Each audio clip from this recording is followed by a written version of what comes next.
And we're back, people. We are back. Your favorite. And I'm never lying when I say this. You know, it's crazy because we're already in January, almost 3 weeks in, and it's already looking like we already at December. Your favorite sports podcast, roaming the airwaves, rolling with Ramos, is back. I happen to be the one that holds the last name Ramos. I'd like to specifically thank my daddy for that one. Mike Ramos in heaven. I hope you enjoyed your birthday last Sunday. I miss you all the time. Episode 126. As you know, we pay homage to the people that wore the jersey last. We got to make a run through and run back around. Episode 126, the Rod Woodson edition. Now, Tristan, my partner, my brother, my ace, you're with us. Another go round. Yeah, I was just talking about this with you off air. Like, daddy duty does not have a pause. Um, and my daughter's a little under the weather, so had to, take care of business at home. But glad to be back on here after this crazy weekend in the NFL as well as the NBA. So I know we're getting into a lot of stuff. So I'm definitely excited and ready to go. Our special guest, which you'll bring on the screen in a minute, Yep. is SNY. He's joining us from New York, baby, but his accent don't tell me he in New York. But anyways, SNY sports reporter. He's Emmy nominated, ladies and gentlemen. Let me touch that thing one good time. You know what I'm saying? I just want to put my finger on it. Chris Williamson, you are rolling with Ramos. Thank you so much.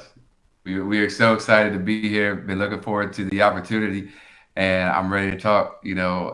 Anything, everything sports. Twitter is a beautiful thing. It is. It brought us together. We're connected. Fellas, let's jump right at it, shall we? Wild card weekend, so many games. You had a couple of, I'm going to fall asleep to this one.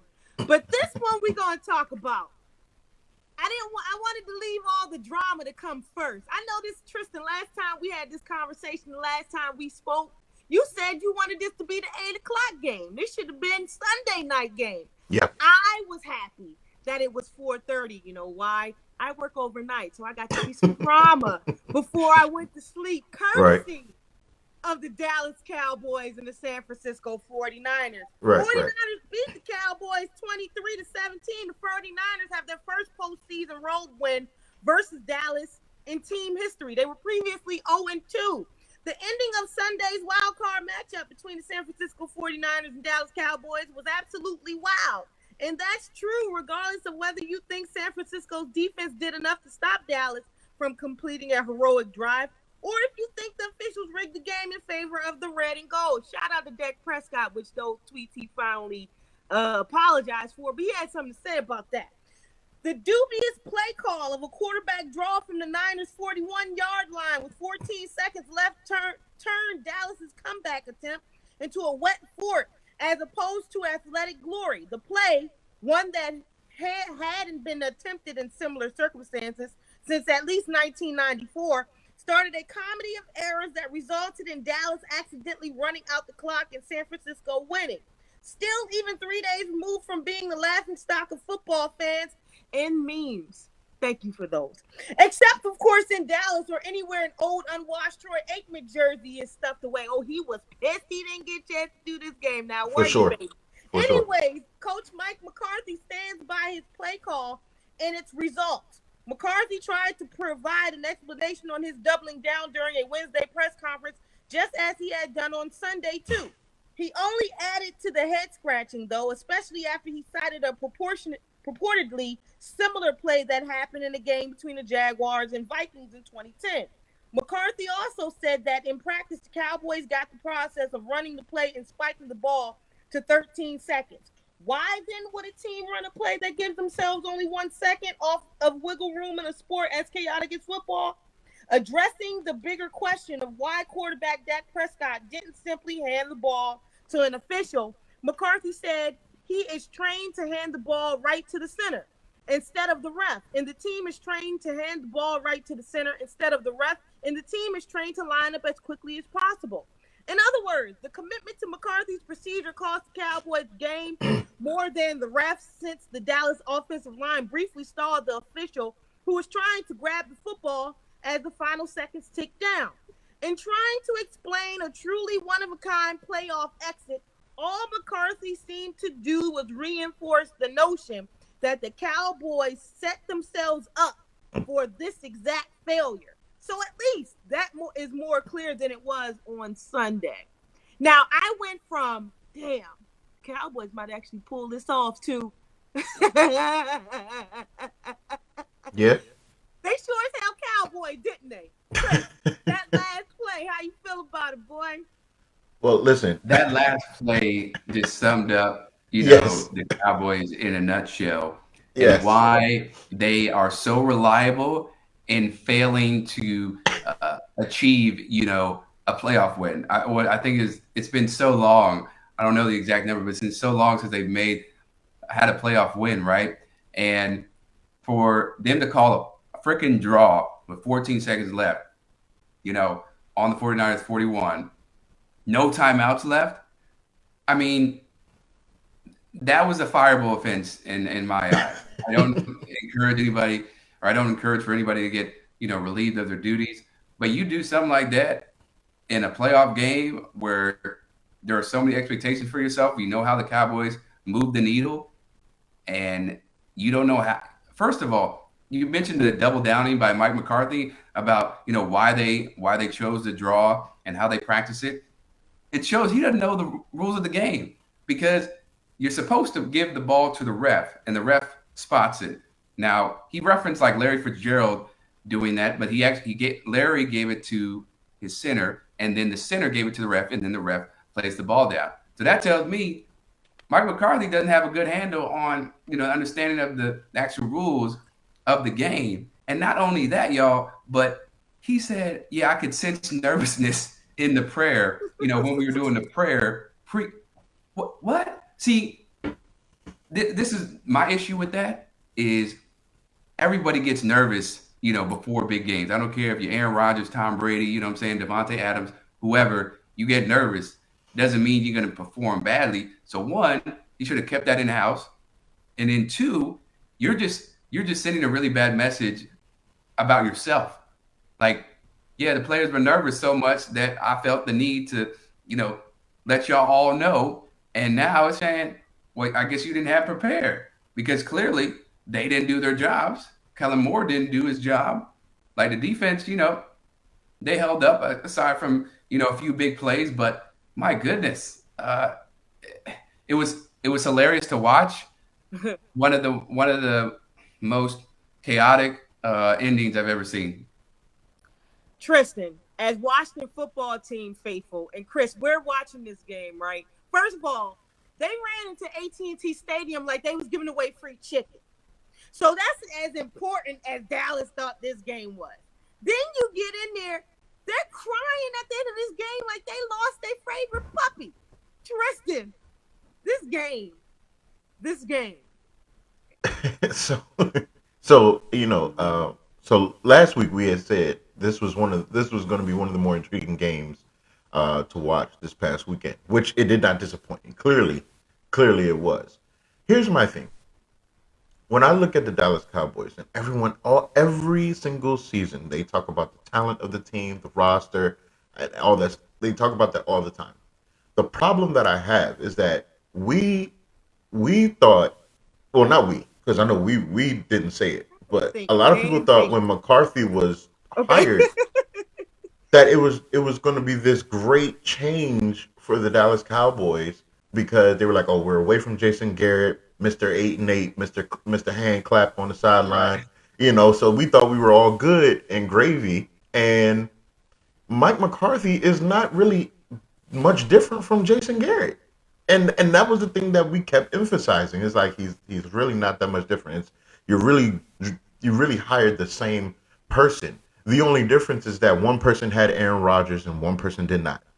And the knock on Mike McCarthy all the time with that is, we're saying you had two generational talents at the quarterback position. Now, granted, you didn't have Brett Favre at the apex of his career, But Brett Favre did get you one throw away from an NFC championship, and then you just migrated over to Aaron Rodgers, who got you a Super Bowl. But you only been able to capture one Super Bowl, and with this generational talent, then got removed because they said you were outdated.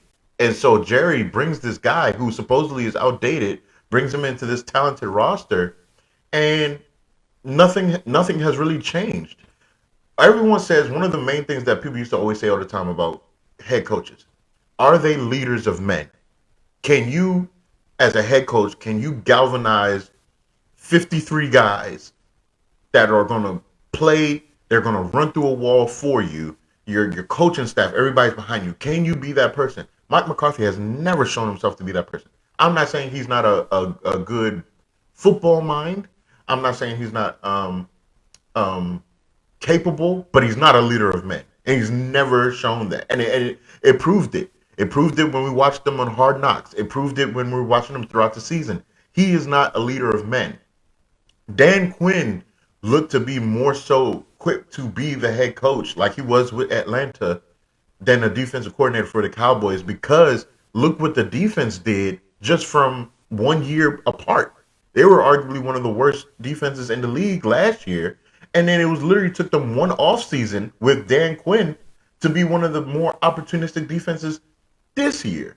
So when I'm saying all that to say, coming now to the game, everything that happened in the last actually throughout the game was a microcosm of what Mike McCarthy is as a head coach.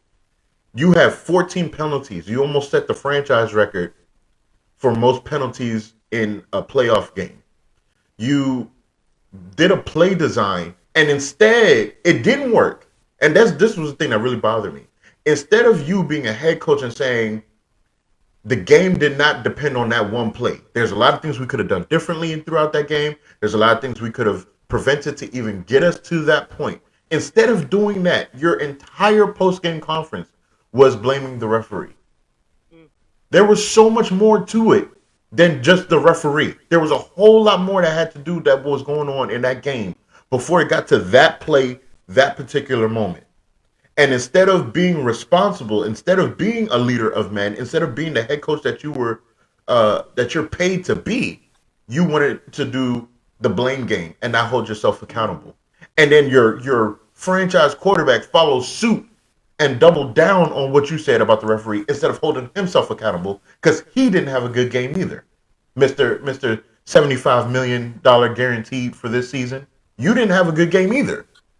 So it was really a microcosm of the entire season of the Dallas Cowboys. They will always underperform. They will always cowboy. Now, won't you? Speaking of 14 penalties and everything else that led up to this, fellas, Dak Prescott, 23 of 43, 254 yards, one touchdown, one interception. He had 4 carries on the ground, 27 yards, one touchdown. Ezekiel Elliott, I don't remember the last time I seen this brother do this, but he didn't eat up much this time around either. 12 carries, 31 yards. Tony Pollard, which I was shocked to not have seen him more often. 4 carries, 14 yards. Dalton Schultz, 7 receptions, 89 yards. He was targeted 8 times. Amari Cooper, 6 receptions, 64 yards, 1 touchdown. He was targeted 10 times. Ced Wilson, 5 receptions, 62 yards, 10 targets. CeeDee Lamb, I didn't understand this one. 1 reception, fellas. 1. For 21 yards, he was targeted 5 times. Tony Pollard, 2 receptions, 12 yards, targeted 2 times. Malik Turner, 1 reception, 6 yards, 1 target. On top of 14 penalties, your defense is basically trying to hold it down for you. Chris, this offense, as big as it was, we did not see it now, did we? No, we didn't see it, and because Kellen Moore got in his own head. I think Troy Aikman made it, he was complaining about how he didn't get to cover, call the game, and they got, the Eagles and Buccaneers, which was, a tremendous blowout. But, Kellen Moore did not scheme, or he did not put the players in position to succeed based on what the coverages of the 49ers, what they were showing. So like with CeeDee Lamb, say if a corner's playing soft, run a comeback route, run a hitch or something. He can get you 3 to 5 yards. He can catch you, and then boom, he's off to the races. But instead, They're all about scheme, and it didn't work out. And again, and the other thing that I didn't like is Tony Pollard should have gotten more carries. He should have gotten the rock more because he's shown to be more effective this year than Ezekiel Elliott. And the thing about Zeke that I will give him credit for is the dude's one hell of a pass blocker, right? Yes. He will go out of his Yes. way. He will sacrifice his body Yes. to lay a linebacker, lay a blitzing safety or corner out to make sure Dak has time to throw. But yeah, in the biggest game of the year for you, this is the offense that you show where you are supposed to have all these weapons. CeeDee Lamb, Amari Cooper, you know what I'm saying, Pollard, Zeke, Dak. The offensive line is supposed to be generational. I know they're not where they were, based on a few years ago, but still, they have the offensive line that is supposed to be dynamic. And not only that, remember the 49ers lost Bosa, right? They lost Fred Warner, during late in the game. Yep. And you can't take advantage of that. So I was utterly disappointed in Mike McCarthy, Kellen Moore, and Dak. Because there are times where Dak should have ran the ball. He should have run the ball, but instead, he wasn't trusting his feet. And maybe that had to do, with some of the injuries he's had. But I was utterly disgusted with how the Cowboys performed because you would expect more from their marquee players. Yeah, I said it. I said it earlier this week on another show, and it's a proven commodity. When it comes to the playoffs, your stars have to be stars. Yeah.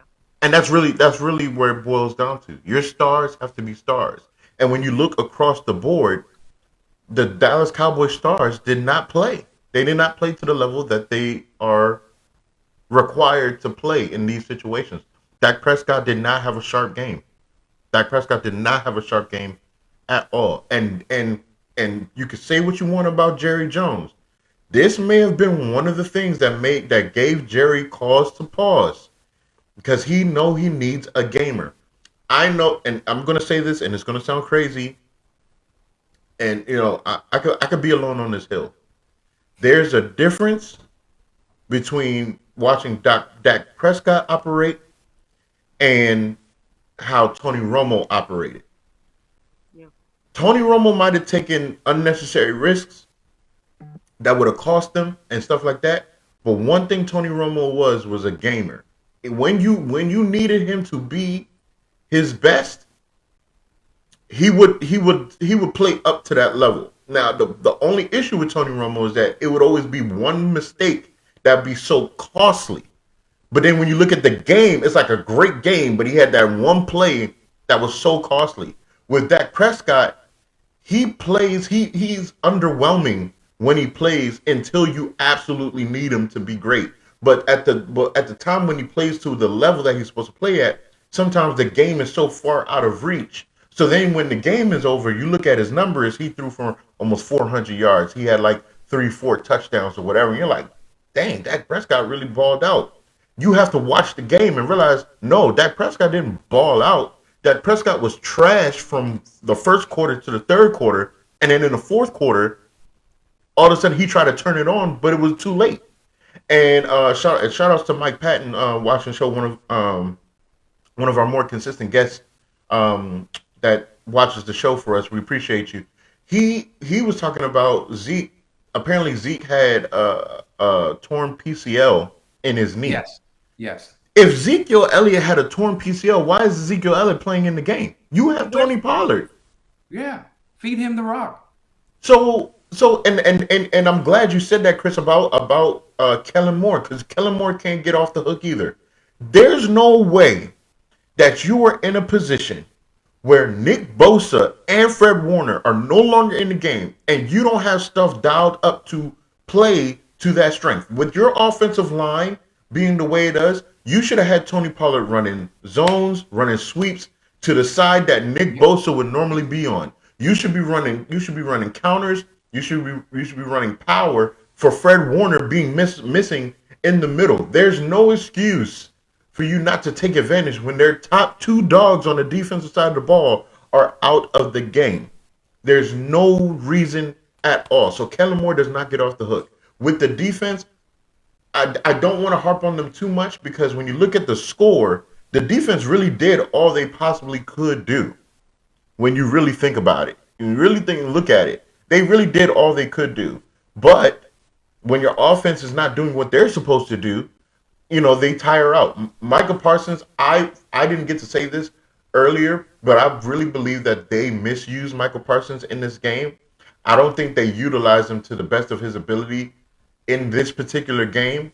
He made plays, but it wasn't impactful plays. But I don't think it was because of him. I just think that they didn't put him in a situation to be impactful.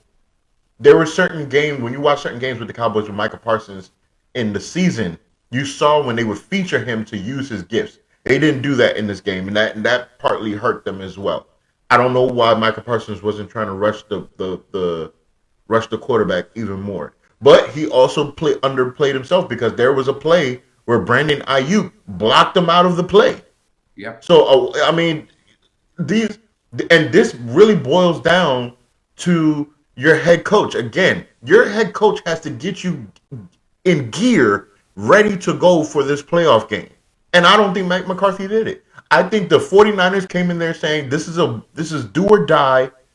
Any given Sunday, we could go home on the couch today. And I feel like the Cowboys was like, oh, this is just week 19 of the regular season.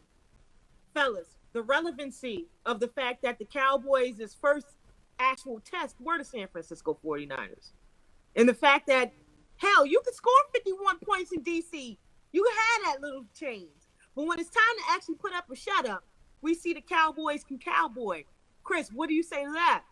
And any closing words on this? All I got to say is the Cowboys need to make some major changes at the head coaching position, and maybe even at offensive coordinator, or else they're going to run into the same problem that they were running. And what I said to somebody, or I said on Twitter, I said, listen, the 49ers are going to try to lose this game, even though they're up big, but the Cowboys are going to make it close. And then Cowboys fans, don't get fooled. They're still going to fail. And that's exactly what they did. And it wasn't because, the 49ers were so, out muscling them and, beating them down in the trenches. It was more so some, self-inflicted mistakes. So all I got to say is I'm a diehard Washington football fan. I grew up a Washington football fan. My man. So I'm glad to see the Cowboys, I'm glad to see the Cowboys lose in such a dramatic way for their fans, because nothing gives me more joy than watching the Cowboys lose based on, my fandom for the Washington football team. I didn't understand how they didn't use the hurry-up offense that they used towards the end of the game to get that last Hail Mary shot more, because every time they threw a play, they got to the sideline. So I didn't understand, and it was working for them. I didn't understand why they hadn't used that previously. And well, I think the reason why they hadn't used that previously was based on the way that the 49ers defense was covering them, right? The different cover, and that was a bad step on San Francisco's part. Like they were allowing them to get outside, out of bounds, instead of funneling, the routes inside. They tried to give them the game. Yeah, what are you doing? Yeah, that's what we said. And then they run a draw. Honestly, if they don't run a draw, if they run, maybe or out route, to CeeDee Lamb or something, you get maybe 5 seconds roll off the clock, right? So then you're left with 9 seconds. You've got a chance for, maybe two or three chances at the end zone for the win, and they blew it. Yeah. Well, I'm going to be a little bit more petty than y'all. How about them Cowboys? Sit on the couch with us. You want to take that NFC East crown every year, make something of it. I'm sorry. I enjoyed that thoroughly. Those are my last remarks. The laugh is my last remarks, actually. So Daryl Collins, he said, I'm still trying to figure out why Dak ran. And leave it alone. But the fact that Mike McCarthy said that was a design play at that moment. Yeah, or at practice, 14 seconds left. No 14. You have no timeouts. I mean, you can't make that up. And here's the thing that shows his lack of understanding, which is alarming because of how long he's been in the league. you know the defense is going to try to sit on top of the player who has the ball once they get Yes. tackled, right? You know they're going to try to do that. So that's an extra 1 or 2 seconds. And Yes. for you not to have that understanding in your head already, so maybe it's not a good idea, Kellen, to run a draw with 14 seconds left with no timeouts. Maybe we should do something that's a little bit more Just a little different. has some logic in it. But he said, nah, yeah, that was the right play. Okay, all right. Hell, one thing I'll take about John Harbaugh. Them 2-point conversions was kicking the Ravens' ass towards the end of the season. But he stood his ground and said, hey, look, I saw momentum. I thought it was it. I wanted to win right now. You saw him you say leader of men. You saw him completely stand by those things a little bit more. But Mike McCarthy, you just added to the fact that was just stupid as hell. But Anyway. here's the thing, real quick. Even in regards to Jim Harbaugh's, not John Harbaugh. I'm sorry, John Harbaugh's decision. I'm thinking about Jim because I'm hoping he comes back to the NFL. But in regards to John Harbaugh's decision, the 2-point conversions, all it was that it just didn't execute. It wasn't a bad call. Like Mark Andrews, the one really everybody talks about. Mark Andrews was fingertips away from grabbing it. If he reels it in, he's a hero. Like that. Like, so I can live with Jim Harbaugh's decision on that. This one in this particular moment made absolutely no sense. In the past 2 weeks, I've seen 2 head coaches, one former, one is still current. We'll see what happens with McCarthy. Make bonehead decisions. Not last weekend, the weekend before with Joe Judge, with that stupid QB sneak, that idiocy, and then this. It's unbelievable the decisions that some of these coaches make. And I understand they get paid the big bucks. They'll say, you're not in the locker room. You're not in the meeting when we're strategizing. Look, man, I've been alive for 32, going on 33 years come June. My eyes ain't never really failed me before. And I know what I'm looking at here, okay? I'm looking at 2 stupid calls that should have never taken place at all. You're never gonna get it. Not this time. I can't. Hey, look, what can you do? Anything goes on Wild Card Weekend. For sure. Not this time. Ooh, yeah. All right. I'm going to move on, fellas. Raiders and Bengals. I might have took a nap on this one. Raiders 19, Bengals 26. It's exciting for the city, for the state, but we are not going to dwell on that. We are going to move forward. This is expected. This isn't the icing on the top of the cake. This is the cake. So we are moving on. This was cool Joe Burrow, acting like he played in the playoff game before. 24-34 for 244 yards, 2 touchdowns.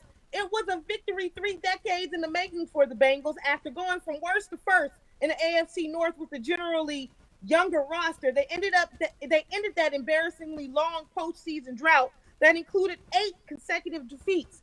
31 years, man, that thing is as old as me. Let's talk about that feat first, fellas. The Bengals. What? Steelers are out of that. Steelers are gone. No Ravens. The Bengals making it happen. You know what's funny? You know what's funny? Joe Burrow said the Bengals, he thought they could win the division.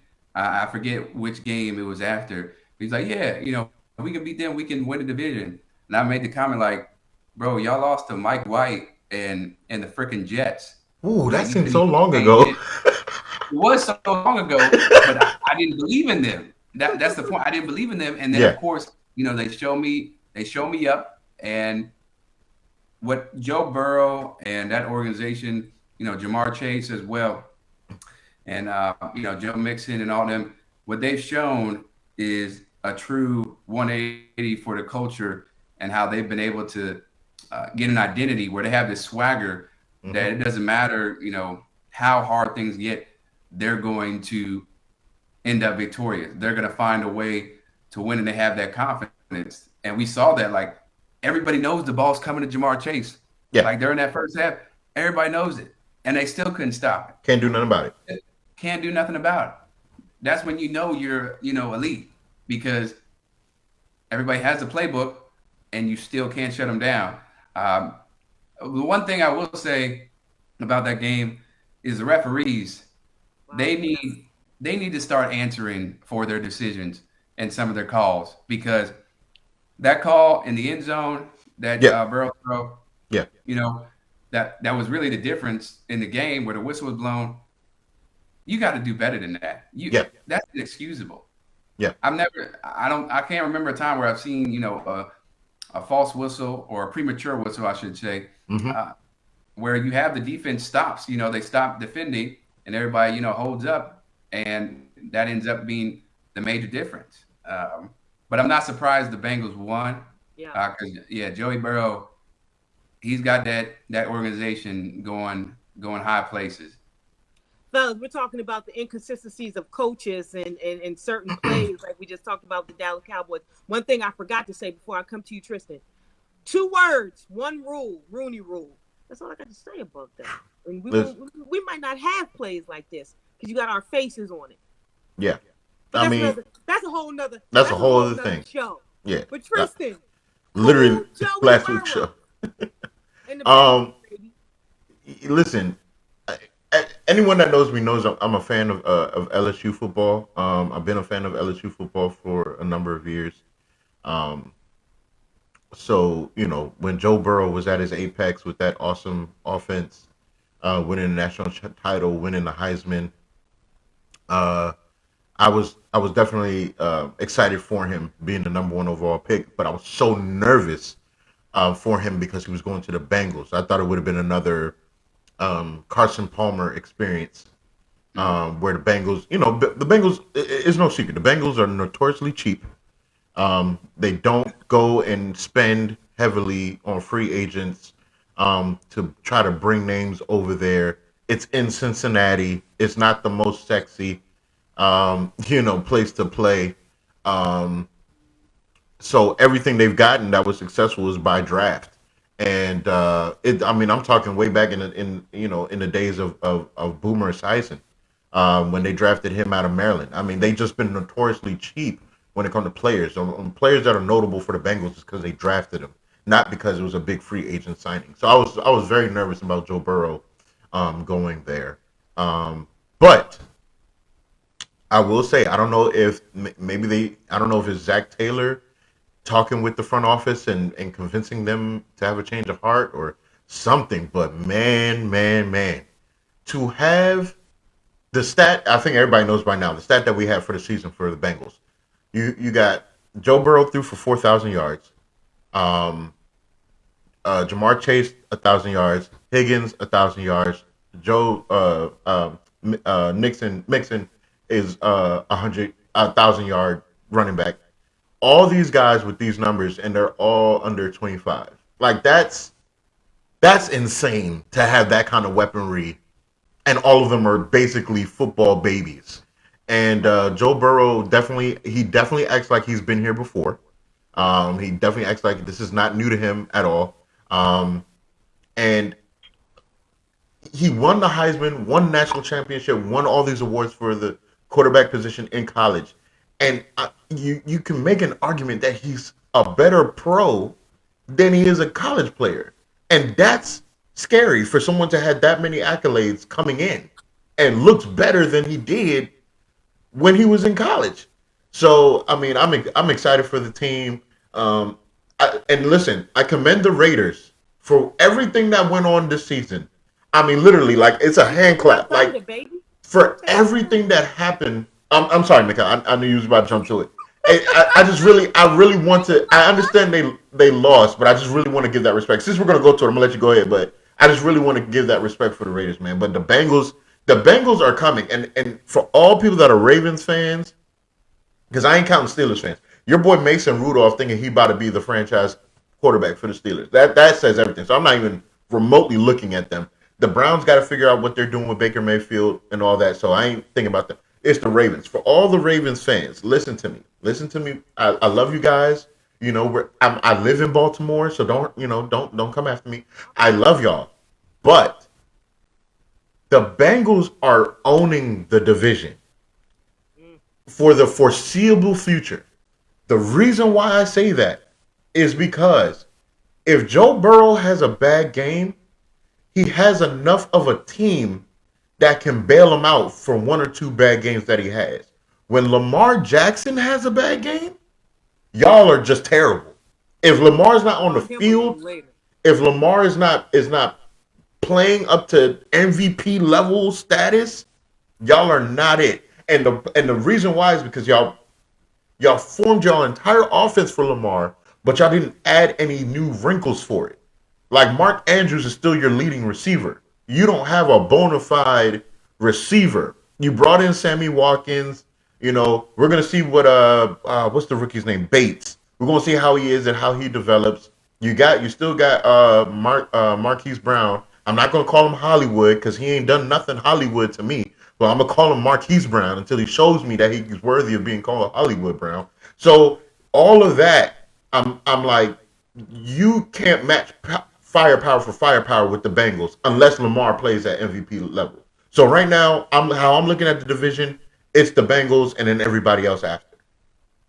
Well, you know, sunshine just going to keep sunshining. Shout out to Remember the Titans because Joe Burrow be calling you sunshine, baby. Anyways, speaking of what you just said, Tristan, and Chris, you could take this as soon as I read this. Mm-hmm. The Washington Post, love their little articles.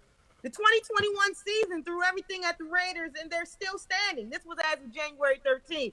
No team arrives in the NFL playoffs after a regular season filled with more drama than the Las Vegas Raiders. It has been a long, strange trip, even for a team that has long embraced its renegade reputation. Along the road to the postseason, the Raiders coach resigned over ugly emails. Then we got pushed into that.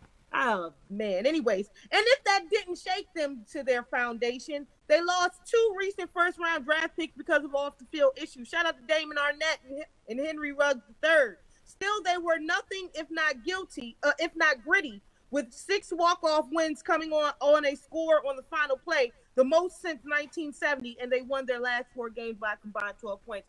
Chris, Tristan already alluded to it, but I know in defeat is defeat, but you got to do one of these to the Raiders because there's no way in hell they should have been in this position after all that just happened today. They shouldn't. Absolutely not. I said they're cooked. That was what was going on in my mind when they had all this drama unfold with Ruggs. You know, Arnett, as you mentioned, Gruden, like they're not going to make the playoffs. You know what I'm saying? This team is going to crumble because everybody knows Derek is throwing the ball to Mr. Darren Waller.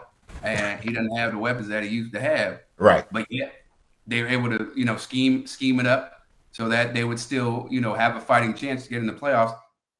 And to your point, they made a hell of a run, during that Chargers game to get in the playoffs. That was another crazy ending. But yeah, I think you have to give a lot of credit to Derek Carr, for his leadership and ability to keep this team composed. And then also, Bisaccia, who's done a really good job, with the interim tag, because most teams would have probably folded and collapsed under those circumstances, or they would have teetered out and they would have had no momentum. So yeah, you got to give them tons of credit for what they were able to achieve despite all the adversity that they faced, off the field. Yeah, fellas, we are in a crazy position. Because we grew up in an era where we saw Patriot dominance. And to quiet this whole who needed who more, Bill Belichick and Tom Brady, I think we finally got the answer. Bill Belichick wasn't his secret sauce that much. And Tom is Tom. On the flip side, this generation, the Xers, the Rs, whatever they are, they may not get a chance to see Patriot dominance anymore. What they will see is a draft lottery team. And this is as crazy as life takes us. Because guess what? Tristan, you might want to start drinking this Bill's sauce, this Bill's water, baby. I don't know what's going on. Patriots 17, Bills 47. Josh Allen, first quarterback in Buffalo history with 5 passes that went for touchdowns. The boy didn't throw a pick in this playoff game. The margin of defeat was the largest in playoffs for New England and Coach Belichick's tenure, which began in 2000. New England's previous worst playoff loss under Belichick was a 33-14 defeat to Baltimore, also in a wild card round on January 10th. That was 2010, fellas. Just graduated, give or take. That was my year to graduate. Shout out to Morgan State University. Morgan State. You know. Shout out to Howard. I'm gonna take that. But Howard be making me feel like Suge Knight. You want to come to a city where you ain't got to see rats in your dorm? When we building new dorms? Come down, come up 95, baby. You You want to know see it. Chick-fil-A? You want to see good food in Jacksonville? Come to Morgan State, baby. For sure, for sure. But anyway, Patriots, they lose one. The Bills taking over. What I think So, of this one. so I'm just gonna read off this real quick because when I saw it, I thought it was like one of those like meme things. You know, I ain't take it seriously, and then I kept reading, and I was like, oh no, this is for real. The Buffalo Bills became the first team in NFL history to have a perfect offensive performance. That's real. That is a real thing. I told you I thought it was fake. I really did, but it's a real thing. I'm gonna read it off to you. So they scored a touchdown on every possession in that game, except for when they had to kneel down for the victory kneel. Not a field goal. They scored a touchdown in every possession they had in that game, except for when they had to kneel down for victory. They didn't face a single fourth down in the entire game. They had no punts in the game. They had no field goals. They had no turnovers and no penalties. Literally had the perfect offensive game as an offensive unit. No punts, no penalties, no field goals. They scored a touchdown on every possession except for when they had to kneel down, and they not once had to face a fourth down situation in that game against a Bill Belichick defense. That's a masterclass. That is a master class. It's 6-degree weather because I ain't going out. Exactly. So I ain't want to go outside today. So for me, you know, everyone was talking about Mac Jones this, Mac Jones that. How is Mac Jones supposed to overcome that? Overcome a team that had the perfect offensive game against a Bill Belichick defense? I really believe now more so. I gave an asterisk last year to Bill and the Patriots because the first year removed from Brady, COVID, half his defensive players weren't playing. COVID came, was just ran through them with Cam and them, and didn't have any offensive weapons. Coming this year, he spent a whole bunch of money in the offseason, and I'm like, okay, let's see what they do. Mac Jones was looking like he was going to be the offensive rookie of the year until Jamar Chase just blew up the league. Yeah. And I'm like, okay, this might be looking like something. For you to be a Bill Belichick coach defense, you had all your guys. It wasn't like there was a key player that was hurt, that wasn't playing in the game or nothing. You had all your guys. You had all your studs. Actually, the Bills were missing one of their stud defensive players at that. In Tre'Davious White. He didn't play. So to come in there and for the offense to do what they did against Bill Belichick's team, I really think that was the changing of the guard. Is the AFC East now belongs to Josh Allen and the Buffalo Bills. That's the AFC East belongs to them. The Patriots might be second because the Jets are going to jet. The Dolphins are going to dolphin after the whole thing with Brian Flores. Clearly, they don't care about winning. Clearly, they don't care about winning. So it's going to be between the Bills and the Patriots. And right now, the Patriots got to look up to the Bills. I mean, you're not. Their offense coordinator is a strong chance that he might get a head coaching job if the Bills don't get to the Super Bowl. But I will say this, Mikkel. I'm going to say this on this show because I've been hesitant. Count it. I truly believe if the Bills can get past the Chiefs, count it. I got the Bills being in the Super Bowl and a good chance that they'll win the Super Bowl this year. Chris, do you agree? And what's the weather going to be like? Because I'm sorry, Buffalo. I love you, but I would have been on my couch watching the game. Yeah, I mean, we saw that image of Stephon Diggs, hanging around on the sidelines, on the field after Kansas City He won. pulled the Kobe move watching Boston. Yeah, right. Because he wanted to experience all that despair and loss, to remind himself or to say, I don't ever want to feel this feeling again. Right. So I'm leaning towards them, but it's hard for me to bet against KC because of what gear they're in. And I knew at certain points of the season, I was like, I don't know if they're going to be that formidable, in the playoffs. And there was one point, are they even going to make the playoffs? But they figured it out, because they are a championship caliber team and they've won a Super Bowl before. I think Kansas City wins again. Honestly, I don't agree. Wow. I don't agree. I want to say the Bills, because Stephon, he's from Maryland, good counsel, played against him at, the WCAC at St. John's, but I can't bet against Patrick Mahomes. And what's that? Catholic schoolboy, check you out. Yeah. But Patrick Mahomes, Kelsey, the way that Pringle's played as of late, obviously Tyreek Hill, I don't see them losing to the Bills. It'll be tight, but I don't think they're going to lose. Hey, listen, you're not going to get an argument out of me. I thought I was intrigued to watch the Cowboys and 49ers. This game is probably the game. It's probably going to be the most anticipated game of the entire playoffs. I mean, this right here is, you're talking about two young studs at the quarterback position. Ain't really too many people been playing better than those two in the latter half of the season between Patrick Mahomes and Josh Allen.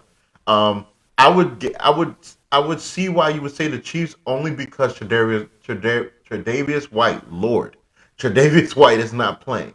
So I can see that, and so that exposure for the Tyreek Hills, the Nicole Harmons, the Travis Kelce's of the world with Pat Mahomes, I could definitely see that being a problem.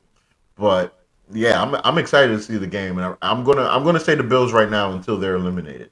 Let me find out the tides is changing. You're tuned in to episode 126, the Rod Woodson edition. Chris, what's my timing looking like? Can I keep rolling? Yeah, we got a few more minutes. You know what I'm saying? Let's tap into the Frank Vogel situation. You know what I'm saying? Let's get you some NBA. But before I get you some NBA, and I gotta hear, because we're gonna come back to these football games, Tristan. Me and you gonna finish this off. Right. Before we're gonna go to that is all I'm gonna say is Dak Prescott and Lamar Jackson are both 1-3 in the postseason careers, and Dak has had a much better offensive supporting cast. So why was I seeing a lot more Lamar slander when he was losing in his playoff games than Dak slander when he lost his? Patriots are playing like poop. They didn't say that online, but I'm gonna give you the edited version. This is a family show.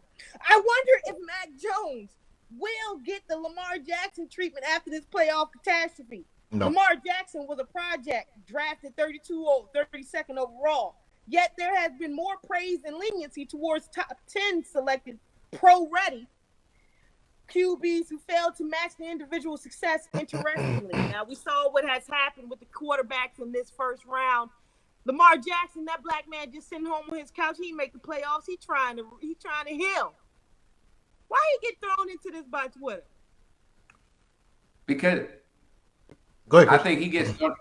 No, so I was gonna say he's an easy target because of the way he plays, and it's directly related to the consumption or the assumption that people in power, whether it's broadcasters or past executives or current executives, think about dual threat QBs, even though Lamar Jackson is a more than capable passer, and it's as if he's a running QB. No, he's an MVP QB who happens to be really good at running, which makes your offense that much more dynamic. Is he, able to sling it, like a Tom Brady or Aaron Rodgers or Josh Allen? Probably not, but he still can toss that thing, in the words of Jameis Winston, because he's done it consistently, and they went 14-2 one year with him at the helm. And I still think that racism, plays a role in unconscious bias with why he gets brought up, even when he ain't even playing. Like the brother has been Unanimous playing for, MVP. I think, 4 or 5 games or something like that, maybe 3 or 4, and he still gets his name dragged in the mud for no reason. But we know why that is. That man that did everything y'all said he couldn't do, and some more. They have not, like you said, Tristan, earlier, they have not developed an offense. They've depended so much on his natural ability that they have nothing else to give him. And that's very unfortunate. But let that man heal. He ain't bothering nobody. Leave him alone. He's going to get one on y'all. And there's going to be nothing that y'all can say. I mean, the man was a unanimous MVP. Right. That means you and your coworker voted for him. Shut up. And hold up. The reason why they listen, the Baltimore Ravens wouldn't have been in a position to get to the playoffs without Lamar leading them to comeback victories left and right. There were some games they had no business winning, but then he leads the charge. And you have to understand, they had a lot of injuries to start the year, especially at the running back position. They had injuries on defense, and yet they were still able to find ways to win. And a large part of that was because of Lamar's generational ability, and also, his pocket presence and football IQ. Because I can't stand when people think, he's just relying on natural instincts as if, he woke up one day or he was born with football IQ. No, you have to be extremely smart to succeed at the quarterback position. And he's done that. And I think you have to give him credit and not just say, he's just an athletic freak and that's it. No. Yeah, he's got some tremendous athleticism, but he also has, a really good understanding of the game. They need to put some respect on his name. Which probably ran him down this season. We saw him not even complete it because of so much that he had to do. Right. Fellas, we're all Lakers fans here. Well, you know how I feel about being a Lakers fan. That whole spotlight with Shaq and Kobe on the All-Star break. It was so nostalgic for me. You feel me? I might have left. Mikal. I might have left after I saw them get back together and had that sit down one time. I was a big advocate on, you're not a Lakers fan, you're a Kobe. Hey, look, I might have, my love might have left when they left because that was such a beautiful thing. Anyways, Lakers coach Frank Vogel's job in jeopardy with team 7th in the West. Now, granted, look at it this way. LeBron James, first player ever with 30,000 plus points, 10,000 plus rebounds, and 9,000 plus assists. That man is how old, fellas, is still doing the damn thing. Russell Westbrook, the dunk, and we know the nostalgia behind that. But that's the least of their problems because Frank Vogel, on why he benched Russ late against the Pacers, he said he was playing the guys that I thought were going to win the game. Los Angeles Lakers coach Frank Vogel's job is in serious jeopardy with the team 7th in the Western Conference through 44 games, sources told The Athletic. Vogel is being evaluated on a game-to-game basis and is at risk of being fired if progress doesn't continue after Monday's win over the Utah Jazz, sources said. This is really looking 2004-ish Lakers, but that's another subject. Vogel led the Lakers to a 52-19 record in an NBA championship in his first season in charge in 2019-20. Since then, the Los Angeles Lakers were 64-52 in the regular season and is coming off of a first-round playoff exit. The Lakers responded this offseason by trading for 9-time All-Star Russell Westbrook. I don't know why it's all Russ's fault, but whatever. But the newest iteration of the roster has yet to catch fire. Los Angeles hasn't been more than 3 games above 500 at any point this season, and after a 4-game winning streak at the start of the new year, has lost 3 of its last 4, including an ugly 37-point defeat at the hands of the Denver Nuggets on Saturday. Injuries have been a factor for the Lakers. Center Anthony Davis has missed 14 consecutive games because of a strained MCL, and LeBron James has appeared in only 32 of 44 games. But Westbrook also questioned the team's effort after the loss in Denver, and Dwight Howard questioned its commitment to defense.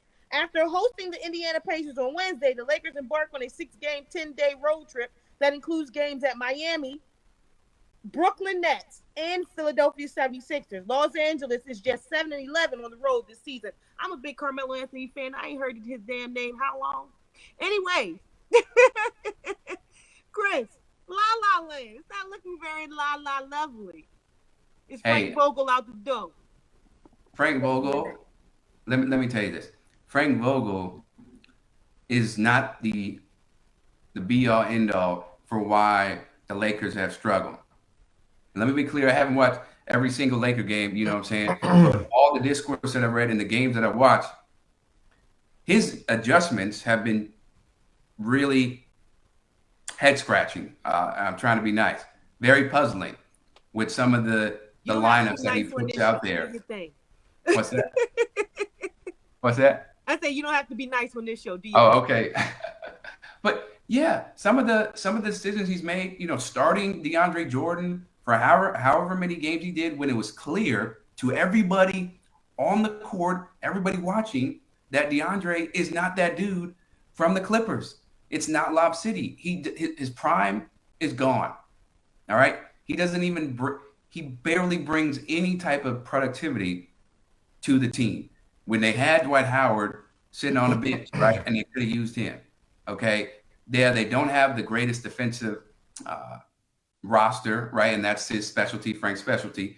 But there are a lot of things that you can pinpoint on Frank Vogel for his decision making. I mean, they had Carmelo Anthony out there playing 30 minutes, I believe, last night when he missed the last 3 games, you know, because of a back issue. Again, it goes back to the front office in my eyes and LeBron James, because he is the one who is collaborating with Rob Pelinka and Jeannie Buss. As people have said all the time, ain't nobody coming to the Lakers without LeBron's approval. Yeah. You know how much he loves and respects Russ. You know how much he loves Carmelo Anthony and all those guys.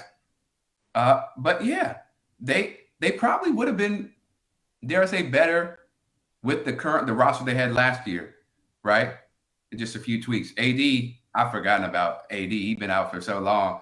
But even when he was in, bro, he didn't give you what he did in the bubble. And I know he's dealt with some injuries and he put on some weight. So maybe he's not able to move as much. But the Anthony Davis that we wanted to see, from the Pelicans in 2020 with the Lakers in the bubble, I don't think that's coming back. So it's a whole wide range of issues. It's not just one person, but I do think Frank Vogel and Russ, are easy targets because nobody respects Frank Vogel, and Russ is always a lightning rod for people. There's no in between. It's either you love him or you hate him, and unfortunately, it seems Lakers are trying to get him out of there. Tristan, for sake of timing, I'm going to have your comments about all this stuff in just a few. But because you're in New York, I have to get what's going on in New York. We all know that Kevin Durant is going to be out. His return, 4 to 6 weeks maybe of a rehabilitation. If they get a bunch of guys together, great. If they don't, they don't. And we'll be playing the cards we're dealt. So it's a little bit out of our hands. We just have to do the best we can. We can't cry about it. We can't feel sorry for ourselves. We got to keep building, see what we can learn, how we can grow during this period of Kevin being out and Joe Harris being out, and how we can continue to move this thing forward so when they do come back, we're in a better place and he can rejoin us in a place where we can feel better where we are in that part of the season. That's Steve Nash, the ever optimistic. I will say this, no matter how long Durant is out, Nash is hopeful his team can stay afloat until the star forward comes back. The next big three of Durant, James Harden, and Kyrie Irving have played just 2 games together this season because of a combination of injuries, COVID-19 protocols, and the fact that Irving is not vaccinated and therefore not allowed to play in home games because of the New York City vaccination mandate. As if this team needed anything else to go against them.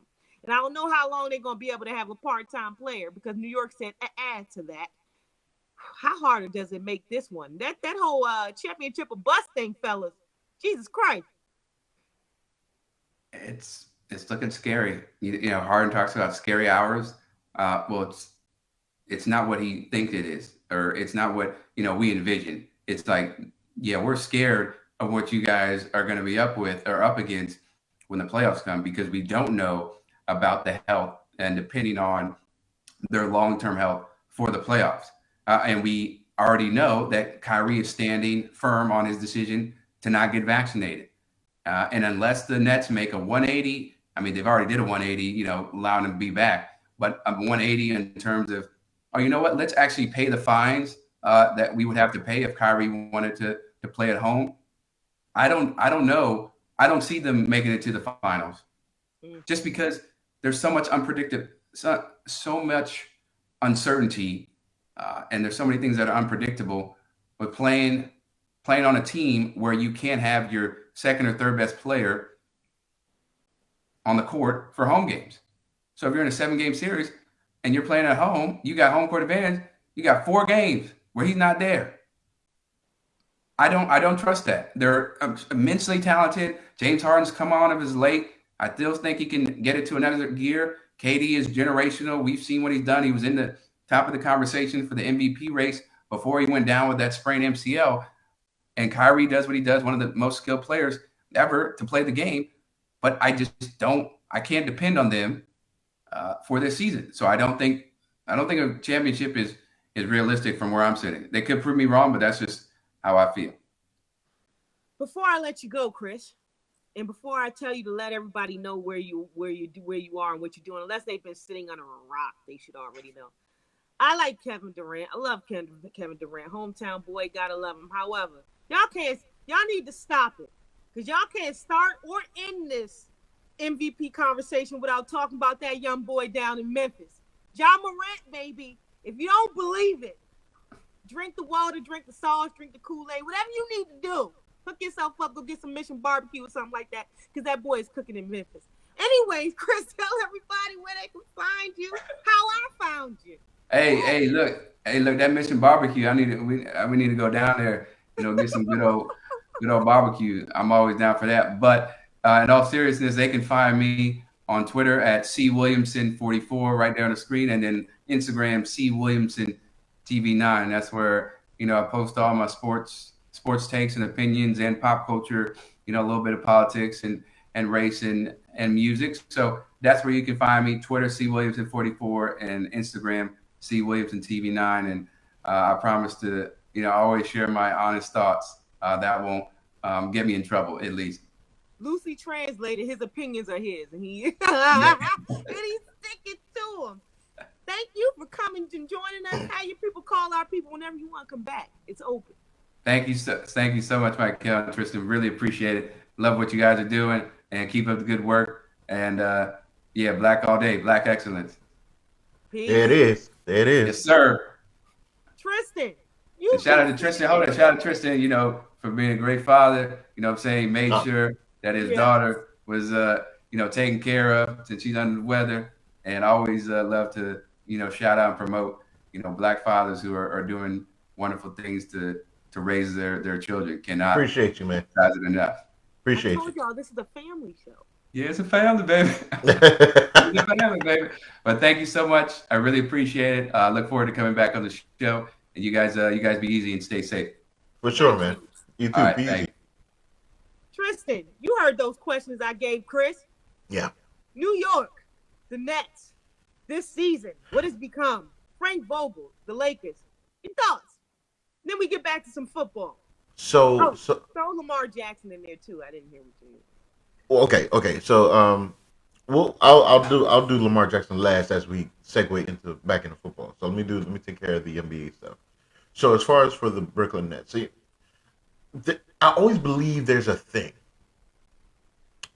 where just the sports gods will just not allow certain things to happen. And then certain things have to happen, and then certain things are not supposed to happen. And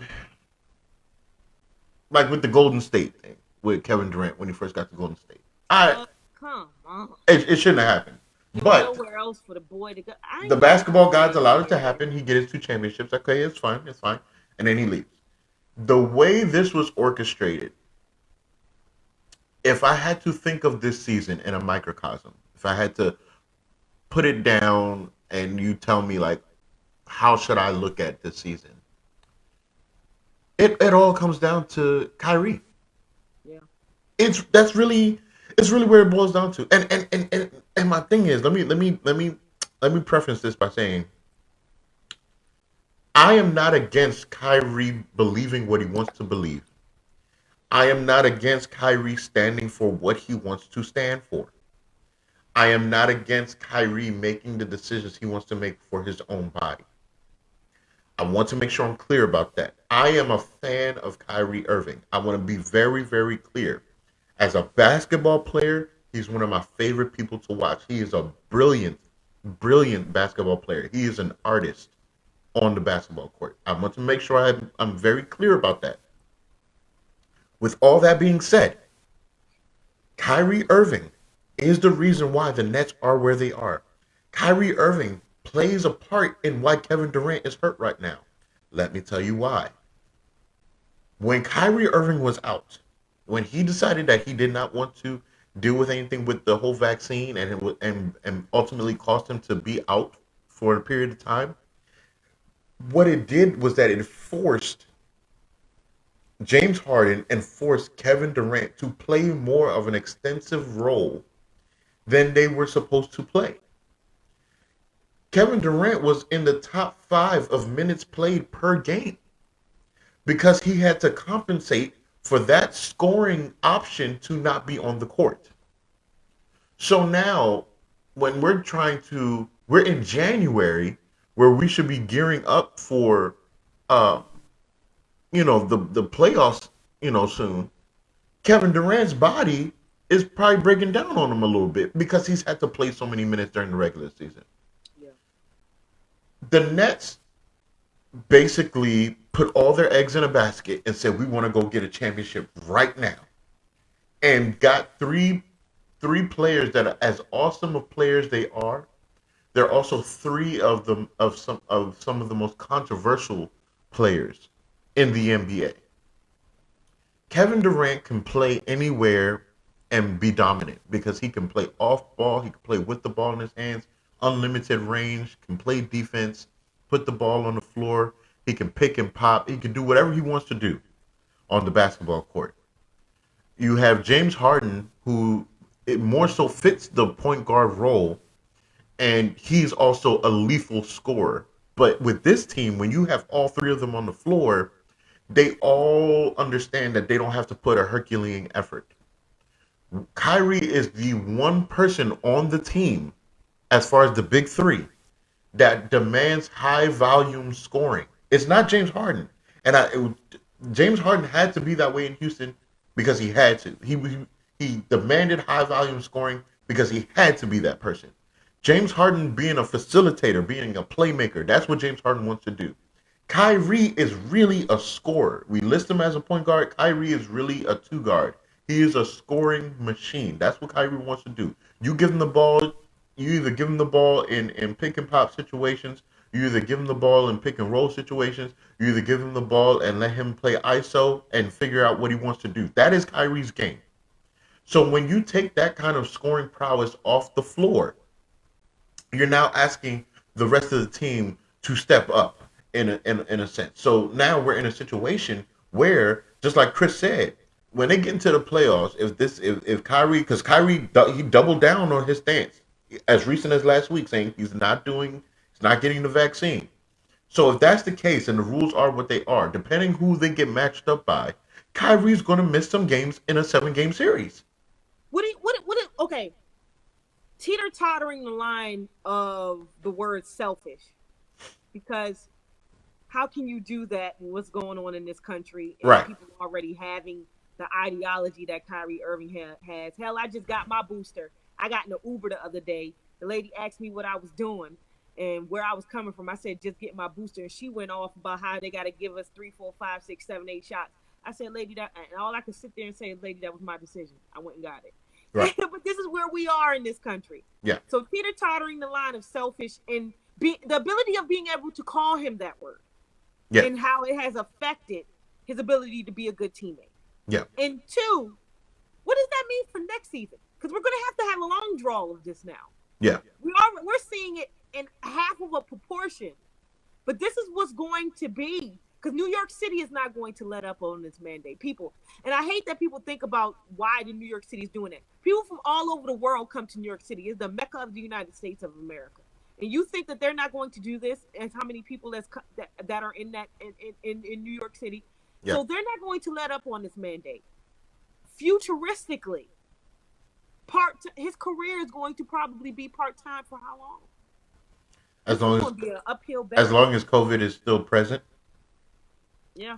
And the problem is um this is why what Brooklyn did um was so in the long run it's gonna look so regretful because um Brooklyn basically gave Kyrie the win.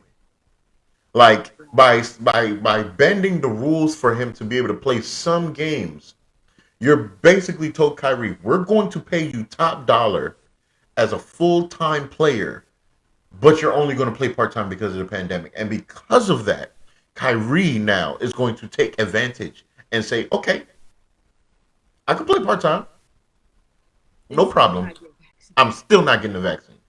And vaccinated. that's the precedent. Now, not everybody can do it because Kyrie is a superstar. So it's not to say like any Joe Schmo on the team is going to be able to pull that kind of rank. But the fact that it has happened from an NBA player, it's going to give cause to pause. And like I said, this COVID thing doesn't look like it's really leaving anytime soon. So we're going to be dealing with this for a while. Frank Vogel, La La Land. How you feeling? Frank Vogel, Frank Vogel possibly will get fired, and the reason why I'm saying that is because Frank That was Vogel, quick. with all, well, see, listen, with all the offensive troubles they're having, Frank Vogel's calling card is defense, and they are ranked 17th. It just doesn't. It's just not excusable. As far as the team is concerned, I thought they would have tried to find a way to do away with Russ. Every, all the players are talking about. They're like, we're figuring it out. You're not here with us when we're practicing. Da da da. Blah blah blah blah blah. Listen, listen, listen. You guys on the Lakers team, it's not working. It's just not. It's not working. LeBron James is leading. No, no, no. At one point, Russell Westbrook was leading the league in minutes played. LeBron James is like, if he's not one, he's like two. At 37 years old. And LeBron, in his 19th season, LeBron is averaging like, what, 30, 39, and 8. Possibility of him getting an MVP because of the way he's been playing. I know we talk about John Morant, but LeBron is right there in the MVP listing. So, but LeBron is not supposed to be playing the way he's playing right now. So, though we marvel at it, we marvel at how great LeBron is. I'm as a fan, and I'm also very much concerned because that's not what the team was designed to do. And I said this before. I believe that Anthony Davis has underperformed as a Laker. I thoroughly believe that. Anthony Davis is the only star on the team, only superstar on the team that is currently in his prime. LeBron has elongated his prime. Russell Westbrook, his prime is declining. Carmelo is no longer in his prime. DeAndre Jordan, just like Chris said, no longer in his prime. Anthony Davis is only 27. But the way Anthony Davis' body is, it's like he's 27 going on 50. And I don't understand how you are someone that is around LeBron James and and and the way LeBron takes care of his body that you can't do the same. Like if you blow at Anthony Davis a certain way, he's hurt and he's down 46. I call him 46. You want to know why I call him 46? Because every time he's down with an injury, it's a guaranteed 46 weeks before we see Sounded him real again. Bradley Billish to me. It really is. And it's so every time when people say, "Oh, what do you think about AD?" I'm like 46. 46 because it's guaranteed. It don't matter what the injury is. 46 weeks Anthony Davis is out. So we're not even utilizing Anthony Davis the way we were supposed to. LeBron literally came and said that the team is going to run through Anthony Davis because Anthony Davis is in his prime. Anthony Davis has all these gifted skills to be 7 feet tall, to have the defensive prowess that you have. Anthony Davis can put the ball on the floor. Anthony Davis can shoot from three. That is the whole point of the situation. So it's the fact that we're looking at a guy that is supposed to be the guy that LeBron basically had crowned saying he's going to be it. And he's not lived up to the billing. And ever since he won that championship with the Lakers in the bubble, I feel like Anthony Davis feel like he just arrived. He's got his title and he's now content with the world. And that does not work for a LeBron James team because everywhere LeBron goes is either championship or bust. Clearly, we know that the Lakers are not going to the finals this year. They're not even sniffing the Western Conference Finals this year. So let's all He might swallow not that. even sniff the Understand semifinals. exactly. I mean, he might not even get out of the first round, depending That's what I'm who he gets saying. matched up against. So let's all get rid of that for right now. For the And fact depending that the on what Lakers seed you are, you want to see Phoenix? exactly. So the fact that the Lakers are where they are, and LeBron has part to blame because LeBron also GM'd this in a sense. He was a pseudo GM, wanted these guys to come over.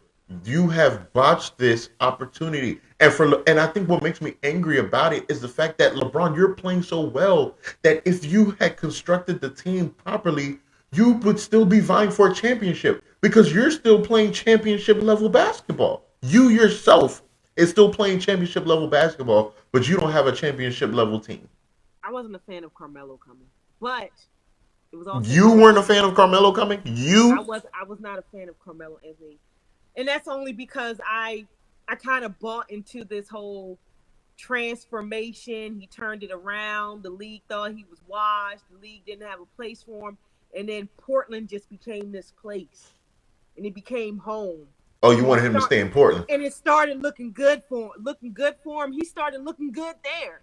The jersey started making sense. The black and the red, but they can't do well with Damian Lillard. They can't seem to put the pieces around for that. They don't seem like they want longevity. So he had to leave. And what better place to go than with your brother who Right. understands you and knows you? I don't think Carmelo's the problem. I think for the first time in No. a long time, he had totally shut the hell up and Yeah. accepted who he is. Yeah. It's just everything else around them. The But problem is the team is not constructed for LeBron James to be successful, and it's LeBron James has a good share of fault in that. speaking of fault, as an alert comes across my screen, I'm pretty sure we all saw the Shade Room, and Antonio Brown is making a world tour, baby. He speaks this week. He speaks this week on a podcast about how basically he said, "I'm not crazy. Y'all keep calling me crazy, and it ain't even about that. This CTE thing ain't what you think. This mental health thing ain't what you think. It's about basically his continuance of sticking it to the man, not putting up with things, the ups and downs of having a career when you're at the highest level and people will love you, then you're at the lowest level and people don't want you no more." So basically, what I got out of that, Antonio Brown, is you told everybody that you are sanely, not insanely, but you're sanely doing the things that you are doing on and off the field. So you are well aware of why you did what you did when you took your helmet off and everything, whatever you got to say about the team and your injury. But you are well aware of the decisions that you are making. And now we're looking at you because we're wondering what accountability you're going to account for when you're not wearing a jersey anymore. Mm-hmm. Mm-hmm.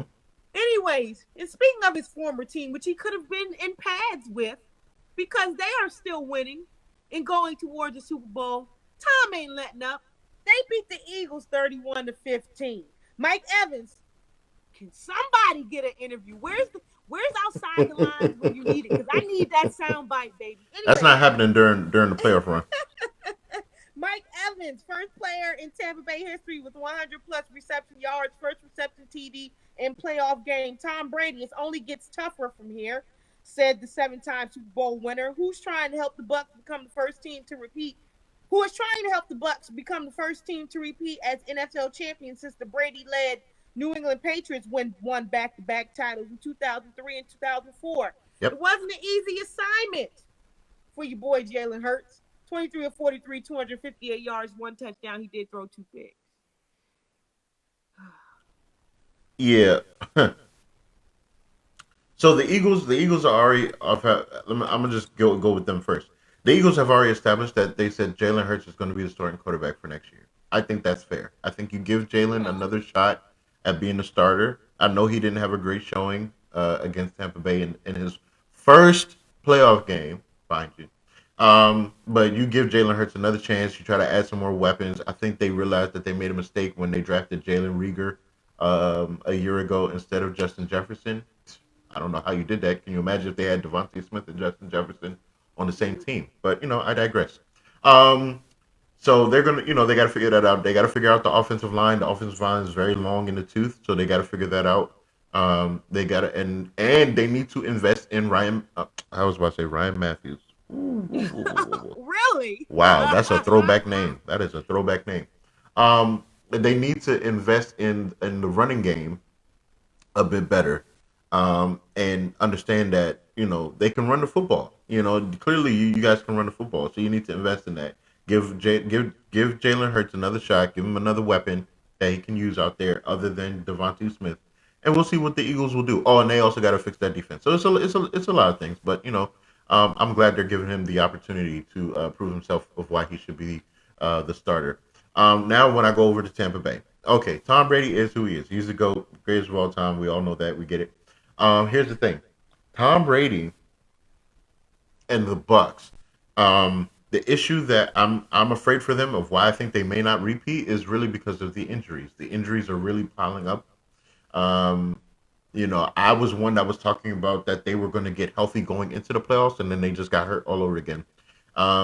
So we have to see what's going on with the offensive line, because Tristan Wirfs is hurt. Jensen is hurt. Tristan Wirfs is the best right tackle in football in only his second year. His name Tristan, ain't it? I'm joking. We're great. That's what happens. Yeah, So, so yeah. the fact that only in his second year he's already the best right tackle in football. That is a huge loss for Tom Brady if he can't go this weekend. But man, it's great watching Tom Brady, 44 years old. I saw a statistic today. He's older than every. All the coaches, yeah. That's so crazy. Like you're older than the coaches John that gotta McVay is that what, gotta try and beat you. 35? Yeah, yeah. And Kyle is like 40 or 42, and Matt LaFleur is like, I think he's like late 30s, early 40s. It's crazy. But to see Tom Brady operate the way he's still operating at this age, he has a chance to be the MVPs between him and Aaron Rodgers. It's really amazing. I just don't know if the team is healthy enough to repeat as Super Bowl champions. That's my only thing with them. Travis Kelce, first player in NFL history with pass touchdown, reception touchdown, 100 plus receptions in playoff game. Patrick Mahomes, 30 of 39, 404 of them things he threw. 5 touchdowns, 2 interceptions on the ground, three carries, 29 yards. Ben Roethlisberger, 29 of 44, 215 yards, 2 touchdowns. If this is an if, because this is the last time we'll see him. Roethlisberger, who acknowledged the Steelers were not a very good football team this week, wasn't very good in his own right. The 39-year-old quarterback was 29 of 44 for 215 yards with 2 meaningless touchdown passes late in the game, providing Dakota to a career that includes 6 Pro Bowl trips and 2 Super Bowl wins. I mean, we lost. It stinks, but when you get to the tournament, only one team is going to end the season the way you want, Roethlisberger said. I will say I'm proud of the way our guys fought tonight. 42-21, the Chiefs beat the Steelers. If this is what you're saying, Tristan, if I think this is what you're saying, we were getting caught up in these repeats. You're saying it's not going to happen. The road to the chip goes to the Chiefs. Absolutely. How do we feel about Big Ben and his ending? Um, Or does it really matter how he ended? no, You know, the team wasn't. They were underperforming, so it had to happen. It should have happened uh, with the Chargers Raiders game. Brandon Staley, again, the head coach for the Chargers. It should have ended there. It should have when the Raiders, they should have tied to keep the Steelers at home. But it is what it is. Ben Roethlisberger, I'm not gonna say anything bad about him. I mean, it happens. Sometimes great players don't and are not great players forever unless you're Tom Brady and LeBron James. So I mean, Hall of Famer, first ballot Hall of Famer. One of the great Steelers. He belonged in Steelers lore right there with Terry Bradshaw, Franco Harris, Mean Joe Green, Jack Ham, all those cats. Ben Roethlisberger belongs right up there because he is a multi-champion and has a lot of the franchise records. Again, first ballot Hall of Famer, hell of a career. So kudos to him. But as far as the Chiefs, yeah, all roads right now looks like it's the Chiefs. They're peaking at the right time. They seem to figure it out. I was watching the game and I'm watching some of the decisions that Patrick Mahomes made, and I'm like, oh my god, I think he gets it. Like he doesn't have to hit a home run every single time he's at bat, and the fact that he understands that makes him that more dangerous. So it's clicking right now for the Chiefs.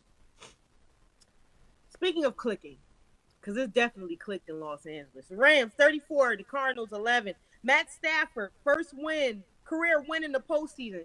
Matt Stafford, you like 33, brother. Anyways, he passed for 202 yards and 2 touchdowns after an inconsistent finish to the regular season. The Rams' constellation of big stars came together brilliantly around Stafford on the postseason stage. It just feels amazing to get the first one off your back.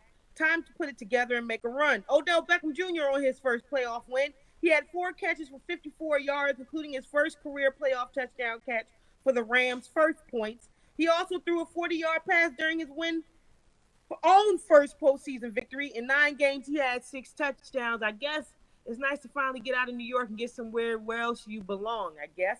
Odell will make $750K with a win over the Bucks, so he got incentive to do a little good in the next one. Linebacker Von Miller added 6 tackles, a key early sack in his first postseason appearance since winning the MVP in Super Bowl 50. I'm glad your ass got out of Denver. Jesus Christ, they was going to hold you back. Shout out to Cam Akers, Tristan. 100 get your behind out of there. Shout out to Cam Akers, 181 days since we saw this boy. 95 yards on playoff victory. What a comeback that is. Rams looking good, Tristan. You believe it. But this is what they constructed this team for, too. So, hey. I'm not completely sold on the Rams because I wasn't completely sold on the Cardinals, and the Cardinals proved me correct. Cliff Kingsbury made bad decisions, similar bad decisions that he made in college. Kyler Murray, for the first time, looked like he didn't belong on the football field. I've never seen him play like that. I doubt that he'll play like that ever again. That was his first go round. They didn't have DeAndre Hopkins. J.J. Watt wasn't 100%, even though he was cleared to play. Buda Baker got hurt. So for me, it's much to do about nothing with the Rams. I want to see what they do this weekend, and then maybe it'll make me a believer. But right now, I just think they had the right matchup for them to be able to get out of that. And I'm happy for Matt Stafford, happy for Odell Beckham. He had a great game. So I'm happy for those two to get their first playoff wins in their careers, and we'll see what happens. I knew it was going to be a long form one for Kyler Murray. I'm like, that's the first time I ever looked at a player in the end zone and said, just take the sack, just take the safety. Right. And to see him throw that ball up how he did, and next thing Crazy. you know, I was like, yeah, this is over. Tristan, this is over. This is interesting. Another day in the books. This was a good show. Chris was excellent. Definitely enjoyed it. Like I said, we're gearing up. We're gearing up to soon talk about playoff basketball. We're in the middle of playoff football, so this is one of the great times to be a sports fan for real. So I'm excited. I'm excited for the next few episodes and seeing what's going on. Chris, like I said, Chris was excellent. We definitely got to get him back on again. I'm gonna end this show real petty because my week it wasn't the best of weeks for me, personal reasons, but when this happened, it kind of, made me realize the sun will come out tomorrow. So how about the Cowboys?